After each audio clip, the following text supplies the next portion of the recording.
તો કેમ છો મારા તલાટીના યોદ્ધાઓ અને પોલીસ કોન્સ્ટેબલના યોદ્ધાઓ? તો સ્વાગત છે અમારા એક નવા વિડીયોમાં. તો આજે આપણે 100 દિવસ રણનીતિનો દિવસ છે, આજે 10મો. તો આપણે હજુ તો નાવાનું બાકી છે અને કરંટ અફેરથી શરૂઆત કરીશું. અને ગુજરાતી વ્યાકરણમાં આપણે જે ધોરણ 9ની બુક છે, અધૂરું વ્યાકરણ, જે શબ્દાર્થ શબ્દ ભંડોળ છે એ વાંચવાનું છે, એ વાંચીશું. અને આજે કદાચ આપણે ભાગીદારી અથવા ટકાવારીનું ચેપ્ટર લઈશું અથવા સરેરાશ લઈશું. 3માંથી એક ચેપ્ટર આપણે આજે જરૂર લઈશું. તો અત્યારે જઈશું આપણે કમ્પ્યુટર ક્લાસમાં, અને આપણે વિડીયો અત્યારે સ્ટાર્ટ કર્યો છે. હજુ કમ્પ્યુટર ક્લાસમાં જવાનું બાકી છે. પછી આવીને આપણે ફ્રેશ થઈને નહીં બહીને પછી આપણે કરંટ અફેર પઢીશું, અને કરંટ અફેર પઢીને તમને બતાવીશું કે કયા કયા મહત્વના મુદ્દા આવડી રહ્યા. અને આજે આપણે 100 દિવસ રણનીતિનો દિવસ છે, આજે 10મો. તો તમે 9મો દિવસ જરૂર જોયો હશે એવી આશા રાખું છું. તો મળીએ આપણે કમ્પ્યુટર ક્લાસ કરીને. પછી તમને direct current affair lecture attempt કરીને જ હું બતાવીશ. પછી મહત્વના મુદ્દાઓ બતાવીશ. તો વિડીયો સાથે કન્ટિન્યુ. તો મારા યોદ્ધાઓ, તો આપણે કમ્પ્યુટર ક્લાસમાં જઈને આવ્યા અને ફ્રેશ પણ થઈ ગયા છે. તો અત્યારે હવે આપણે કરંટ અફેરનું લેક્ચર એટેમ્પ કરી દીધું હતું. તારીખ 20/11/2025નું કરંટ અફેર છે.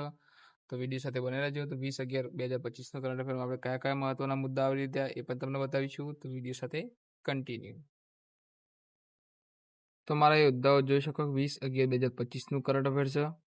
તેમાં પહેલો પ્રશ્ન છે, તાજેતરમાં સમાચારમાં રહેલ હોર્નબિલ ફેસ્ટિવલ 2025નું આયોજન કયા રાજ્યમાં કરવામાં આવ્યું? તો નાગાલેન્ડ રાજ્યમાં કરવામાં આવ્યું. એમાં કન્ટ્રી પાર્ટનર દેશ છે આયર્લેન્ડ અને યુકે.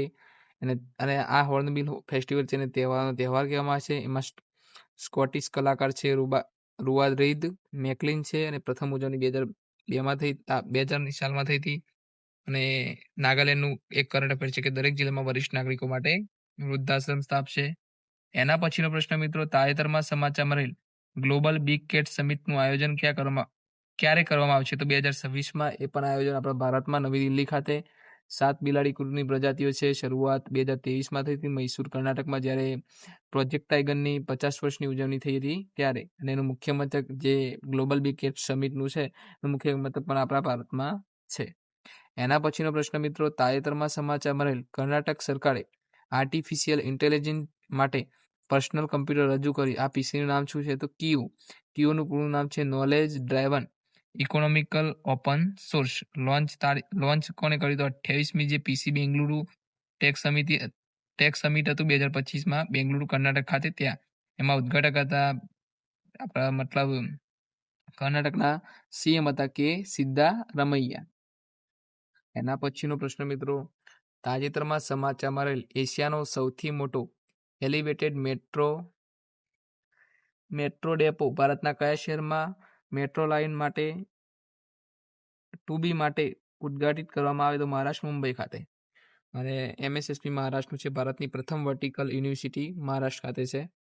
એના પછીનો પ્રશ્ન મિત્રો, તાજેતરમાં સમાચારમાં રહેલ પશ્ચિમ બંગાળમાં કોલકાતા સાયન્સ સિટી ખાતેની અત્યાધુનિક ક્લાઇમેટ ચેન્જ ગેલેરી, એનું નામ છે ઓન ધ ઇડ્સ, ને કયા આંતરરાષ્ટ્રીય પુરસ્કાર મળે? તો સિમુસેટ. એનું સિમુસેટનું પૂરું નામ છે international committee four museum and શું લખ્યું છે? હા, કલેક્શન ઓફ સાયન્સ ટેકનોલોજી.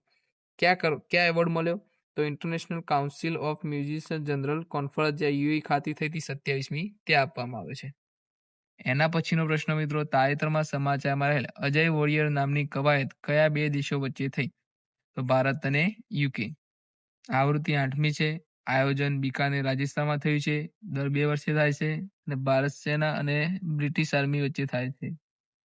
એના પછીનો પ્રશ્ન મિત્રો, તાજેતરમાં સમાચારમાં રહેલ ગરુડ 25 કવાયત કયા બે દેશો વચ્ચે થાય છે? તો ભારત અને ફ્રાન્સ. આવૃત્તિ 8મી. પ્રથમ આવૃત્તિ 2003માં થઈ હતી. 2025નું આયોજન ફ્રાન્સમાં થયું છે. અન્ય કવાયતો છે ફ્રાન્સની વરુડ, શક્તિ અને ફિન્સેક્સ. તો આટલા આપણે જોયું છે લેક્ચર. તો મળીએ આપણે ગુજરાતી વ્યાકરણમાં ધોરણ 9ની જે અધૂર બુક છે એ વાંચીને ધોરણ 10ની શરૂઆત કરીશું. તો વિડીયો સાથે કન્ટિન્યુ.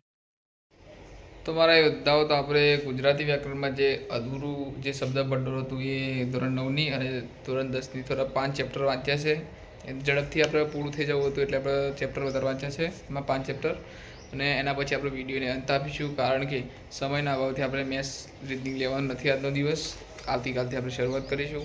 તો તો વિડીયો સાથે કન્ટિન્યુ તો જોઈ લો આપણે સમાનાર્થી, વિરુદ્ધાર્થી અને તળપદા, રૂઢિપ્રયોગ, ભાઈ એના સિવાય કહેવતો છે એ બધી કેવા છે અને કયા આઈએમપી છે એ પણ તમને કહીશ. તો વિડીયો સાથે કન્ટિન્યુ. તો મારા યોદ્ધાઓ તો ગુજરાતીમાં આપણે 16 ચેપ્ટર સુધી વાંચ્યું હતું ધોરણ 9ની બુક. તો 17માંથી ચેપ્ટરથી બતાવી દઉં તમને. તો આપણે એક આ પૂછાયો છે, આંધણ કોને કહેવાય? જે ગામડાના છે એમને ખબર છે. આંધા રસોઈ તૈયાર કરવા માટે મૂકેલું ગરમ પાણી. બહાવડી એટલે બેકાવડી, એ પણ પૂછી શકાય તળપદામાં. એના પછીનો આગળનો ચેપ્ટર છે આપણો. આગળના ચેપ્ટરમાં કોઈ વ્યાકરણ નથી. એના પછી આમાં કોઈ એટલું બધું છે નહીં, પણ આંજવું એટલે આંખમાં કાજલ લગાવવું થાય. બીજું બધું તો ખીજ એટલે પ્રસન્નતા થાય. વિરુદ્ધાર્થી એનું છે કોઈ વાતોના ગાડા કરવા તો અતિશય વાતો કરવી, એ છે. એના પછીનું ચેપ્ટર છે મિત્રો. આમાં તો જો લાગતું નથી, પરંતુ જો હશે તો તમને કહી દેવામાં આવશે. જોઈ શકો વિરુદ્ધાર્થી એટલે સમાનાર્થી છે. પછી એના પછી આ બધા રૂઢિપ્રયોગો યાદ રાખજો. ધર્મમાં થાંભલો ખડી પડો, કોઈ જાણીતા કર્મી ધર્મીનું અવસાન થવું, નવા પગરણ માંડવા તો નવી શરૂઆત કરવી. પછી વ્યાકરણનો થોડો પોર્શન છે. તેજમલમાં શું છે? આમાં તો કંઈ વધારે છે નહીં, પણ આટલું યાદ રાખજો. આ સ્ત્રી આ પ્રશ્ન એક ગમે તે એક્ઝામમાં 2025ની એક્ઝામમાં પૂછાઈ ગયો છે. અને કાં છેલ્લું ચેપ્ટર છે આમાં બોર્ડમાં. આમાં કંઈ એટલું બધું નહીં, પણ આગની ઠાળી શકાય તો વિઘ્નોને શાંત કરવા, પાર કરવા, રૂઢિપ્રયોગનો અર્થ છે. એના પછી આપણે ધોરણ 10ની બુક બતાવી દઉં તમને.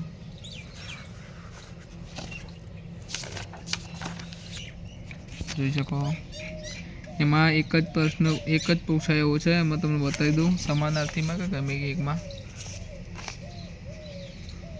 લો વગરનું એ તો નહીં, એક છે કાચ એટલે કાચડી, યાદ રાખજો તમે.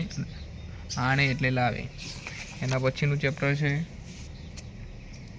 જોઈ શકો રૂઢિપ્રયોગો યાદ રાખજો, બહુ જ કામના છે મિત્રો. એના પછી આગળનું ચેપ્ટર જે કામનું એ તમને કહી દઈશ હું.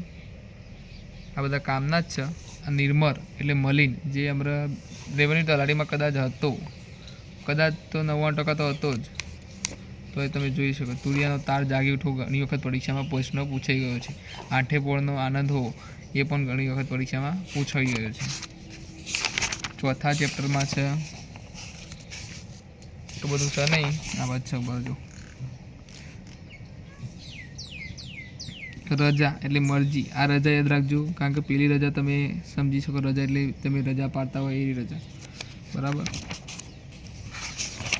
અને છેલ્લું ચેપ્ટર આપણું 5મું તમને બતાવી દઉં. માં સંધિ જોઈ હતી, અને આ થોડા અર્થભેદ છે પણ જોઈ શકો તમે. એ પણ તમે જોઈને કોઈક દિવસ જજો, કોઈ દિવસ કોઈક પરીક્ષામાં કામમાં આવશે. છેલ્લો પાઠ છે એમાં માથે હાથ ફેરવો, અતિ આશીષ આપવા અને કાળજી લઈ હાથ દેવો અને એને સહારો આપવો, હૂંફ આપી. આમાંથી તો પૂછાના નહીં, હજુ આગળના ચેપ્ટરમાં આવશે. ક્યાંથી પૂછાના હતા એ પણ તમને બતાવીશું. તો વિડીયો સાથે કન્ટિન્યુ. આપણે થોડી વાર પછી વિડીયોને અંત આપીશું.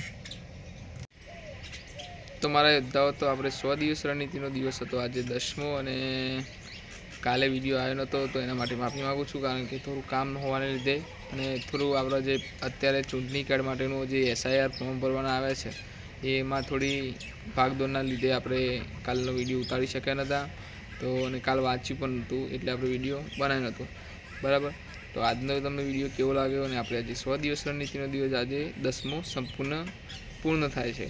તો મળીએ આવતીકાલના વિડીયોમાં. અને આપણે રવિવારે યાદ રાખજો, રવિવારે આપણે નહીં વાંચીએ, કારણ કે રવિવારે ખાલી રિવિઝન કરશું ને વિડીયો બનાવવાનો થતો નથી. તો આજનો દિવસ આપણો તમારો શુભ ગયો હશે. અને હવે તમને અત્યારે આપણા સોશિયલ મીડિયામાં તમને જોવા મળ્યું છે કે 14,000ની ભરતી પોલીસ કોન્સ્ટેબલ કરશે, અને જાન્યુઆરી ફેબ્રુઆરીમાં શારીરિક દોડ પણ થશે, એવી અત્યારે વાતો ચાલી રહી છે. સાચી છે ખોટી છે પણ કમેન્ટ તમે કરજો. તો એના વિશે તમે શું પ્રતિક્રિયા આપો છો એ પણ કમેન્ટ કરજો. તો આજનો વિડીયો તમને ગમ્યો હોય તો લાઇક, શેર અને ચેનલને સબસ્ક્રાઈબ કરવાનું ભૂલતા નહીં. મિશન તલાટી ન્યૂઝ ચેનલ. તો બધાને જય માતાજી, જય દ્વારકાધીશ. बहुत बहुत धन्यवाद.